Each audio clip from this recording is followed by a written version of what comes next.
लगातार supplementary result की मांग को लेकर गर्दनीबाग धरना स्थल पर गए, बीपीएससी के पास गए, शिक्षा विभाग गए और कोई सुनने वाला नहीं है। सबके मन में एक ही है कि सीटों को बचा लेना है और बचाने के बाद क्या उसका चीज करना है ये वही जाने। आप ट्वीट करें या प्रेस कॉन्फ्रेंस करें, आपको बताना होगा कि तमाम जगहों पर अगर सीटें खाली रही तो उस सीट का आखिर क्या होगा। तो सारी चीजों पर लगभग शिक्षक अभ्यर्थी परेशान है। कटअप के पास जाने के बाद भी रिजल्ट नहीं हुआ, कई लोगों का डेट ऑफ बर्थ छाटा गया। तो भाई ये हो क्या रहा है भाई?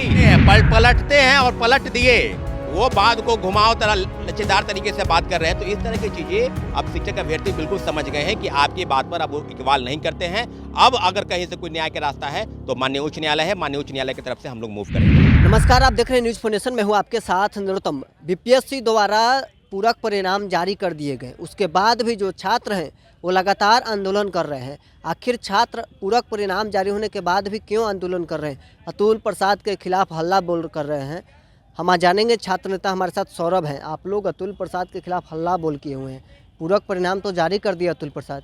निश्चित रूप से आपके चैनल के माध्यम से हम 2-3 सवाल पूछना चाहते हैं कि जो पद रिक्त है, जैसा कि सबको पता है कि प्रथम फेज की बहाली में 1,20,000 जो रिजल्ट आया उसमें मात्र अभी तक 92-93 हज़ार लोग ही ज्वाइन किए। तो बाद बाकी जो 27-28 हज़ार जो पद हैं वो रिक्त क्यों हैं? 1 to 5 हो या 8, 9 या 10th 11 यानी प्राथमिक से लेकर उच्चतर माध्यमिक तक सभी जगहों पर सीट खाली है।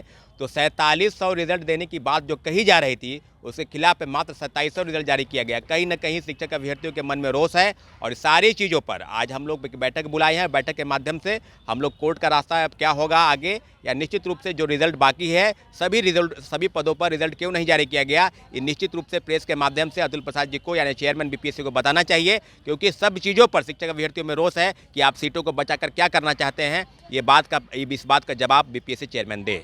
आगे क्या करेंगे आप लोग? परिणाम जारी करने के बाद भी आंदोलनरत हैं।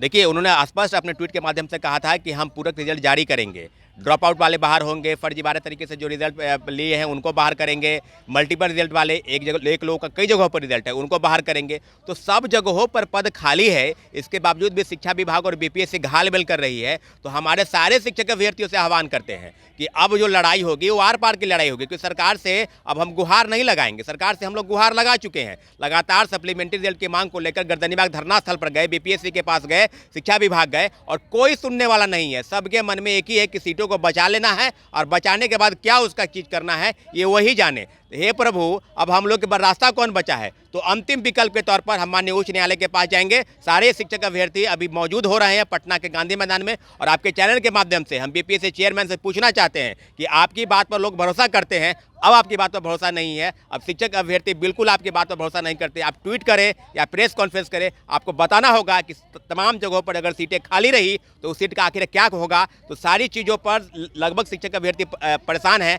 कटअप के पास जाने के बाद भी रिजल्ट नहीं हुआ, कई लोगों का डेट ऑफ बर्थ छाटा गया। तो भाई ये हो क्या रहा है भाई? शिक्षक बहाली के नाम पर सीटों का बचाने का जो खेल आप खेल रहे हैं इसको हम पूरा नहीं होने देंगे। माननीय उच्च न्यायालय जरूर हम लोग के पक्ष में फैसला करेगी। निश्चित रूप से अब हम लोग अंतिम विकल्प के रूप में माननीय उच्च न्यायालय जाएंगे। मतलब अब कोर्ट पर भरोसा, बीपीएससी पर भरोसा उठ गया। बीपीएससी के चेयरमैन पर भरोसा नहीं है। इतने बड़े संवैधानिक पद पर बैठा कोई व्यक्ति अगर पॉलिटिशियन की तरह अपनी बातों को बदले, पहले अतुल प्रसाद पॉलिटिशियन की तरह अपनी बात को पलटते हैं पलटते हैं और पलट दिए, वो बात को घुमाओ तरह लचेदार तरीके से बात कर रहे हैं। तो इस तरह की चीज़ें अब शिक्षक अभ्यर्थी बिल्कुल समझ गए हैं कि आपकी बात पर अब वो इकबाल नहीं करते हैं। अब अगर कहीं से कोई न्याय का रास्ता है तो माननीय उच्च न्यायालय है, माननीय उच्च न्यायालय की तरफ से हम लोग मूव करेंगे।